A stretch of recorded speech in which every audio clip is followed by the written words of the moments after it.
সারা বাংলাদেশের যুবকদের একটি আদর্শের সংগঠনে পরিণত হতে পারে। স্বাধীনতা উত্তর যুব সমাজ যখন দুর্বৃত্তায়নে বন্দী হয়ে পড়েছিল, কলুষিত হয়েছিল, তখন সেই যুব সমাজকে কলুষমুক্ত করার জন্য শহীদ রাষ্ট্রপতি জিয়াউর রহমান তার জীবদ্দশায় বাংলাদেশ জাতীয়তাবাদী যুবদল নামক একটি অনবদ্য সৃষ্টি আমাদের মাঝে রেখে গেছেন। উদ্দেশ্য ছিল যুবকদেরকে সাথে নিয়ে দেশ গঠন করা। বাংলাদেশ জাতীয়তাবাদী যুবদল আমাদের প্রাণ উৎসারিত ভালোবাসার সংগঠন।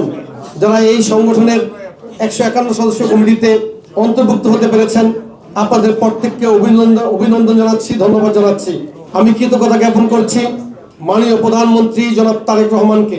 আমরা সকলকে এই কমিটিতে জায়গা দিতে পারিনি।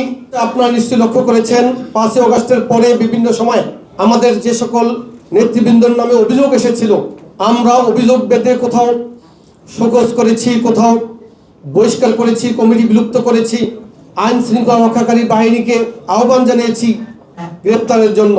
যাদের বিরুদ্ধে অভিযোগগুলো ছিল তারা যে আমাদের খুব দূরের ছিলেন তা নয়, তারাও কিন্তু আমাদের আপনজন ছিলেন এবং দলের জন্য তাদের অনেক অবদান ছিল। আপনার ভূমিকা যত উল্লেখযোগ্যই হোক না কেন, আপনি আমি যদি দলের সুনাম নষ্ট হয়, বিএনপি জনপ্রিয়তা নষ্ট হয়, এমন কোনো অন্যায় কাজের সাথে সম্পৃক্ত হয়ে পড়ি, তাহলে দল কি আমাদেরকে সেক্ষেত্রে ক্ষমা করবে? ক্ষমা করবে না।